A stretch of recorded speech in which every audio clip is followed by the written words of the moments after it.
I couldn't help but notice when you turned your head, this tattoo on the back, which I know is old. Not old as in elderly, just sort of old that you've had it for a long time. Both. I'm old. No, you're not old. But do you have any new ink? Any fresh new ink? No. So I got it kind of as a reminder of the fact that I used to be a very serious Christian. What does that mean? I'm not quite sure. I just liked the way it sounded. Used to be a very serious Christian? When I was in high school, I was a crazy punk rock atheist. Okay. Who ate at Burger King and McDonald's. Then a few years later, I was making dance music, teaching Bible study, and I was a vegan. Here, may I just preface this by saying I think the vegans need to sex it up. The thing is, nobody wants to sit around and talk about how terrible and awful the factory farm. We know it's awful, so how do we make it happy to make people want to go toward it? Okay, for men, being a vegan decreases your chances of erectile dysfunction by 50%. Yeah. Really? Listen to that. All right, well, see, that sets it up for me. We're acquainted with people who'd be like, Dad, I just want to like drink and smoke and die young. Yeah. I'm like, here's the problem. When you drink and smoke and eat terrible food, you do die younger, but it's not like you have like a great life and then you die. Right. Your last 15 years are awful. So it doesn't necessarily mean you'll live a lot longer, but at least the last 10 or 15 years are going to be a lot happier and you're going to look better. I mean, I think most people would just stop at look better, right? I mean, we do live in a pretty vain, look better. Yeah. Look better, eat vegan. Yeah. I need to rewind quickly to something you said about, when you were a Christian and then you weren't. Like, was there a watershed moment when you decided I'm no longer a Christian? It doesn't involve strippers or hookers or anything. Oh, then I don't want to hear it. Yeah. I thought that's where we're going with this whole thing. I was walking down Bleecker Street, and I got to the corner of Bleecker and Lafayette. I saw a bunch of ants on the sidewalk. And so I stopped and I looked at these ants, and I saw every little ant had its own little will, it was doing its own little thing. And I was like, wow, I have no idea what they're doing, like on a cellular level.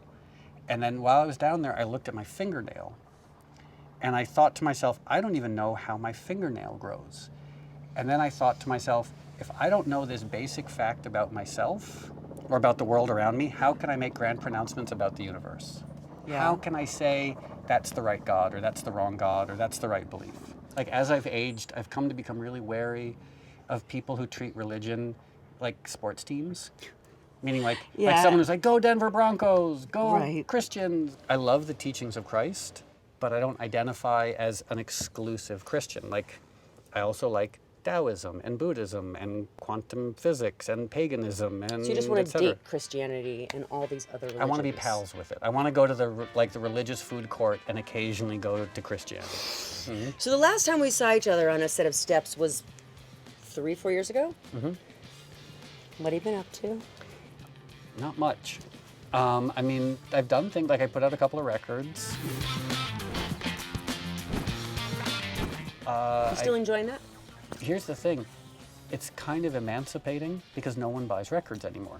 Because you don't, when I put out records now, I don't expect anyone to buy them. If they do, it's a pleasant surprise. But the sole criteria by which a record is evaluated is, did I enjoy making it? Well, that's an amazing place to have gotten to, because most musicians still need to make money from their music, and now you're not in that position.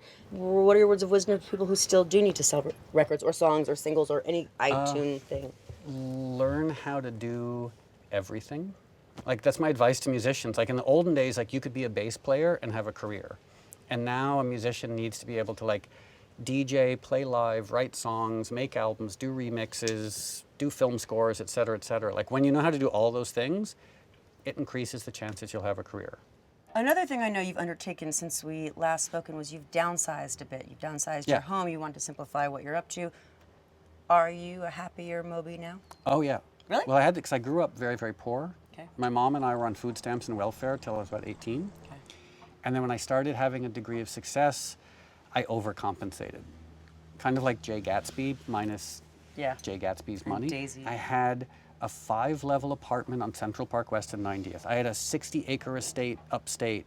I had 3 restaurants. I had a recording studio. I had property in the Dominican Republic.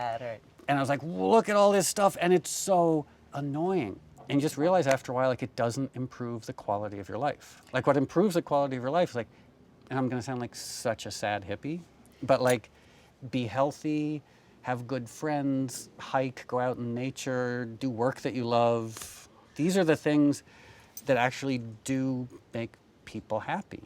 Not going to a club with bottle service and like yucky. Like, I mean, you know what?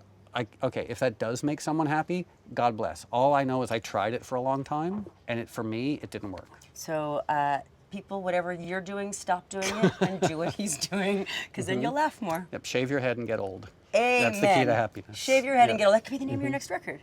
I'd buy that, all of it. Cheers, my friend. L'chaim. L'chaim, mazel tov. Zdrovia. Come by. You're Russian too? Yeah. Oh. You can't tell?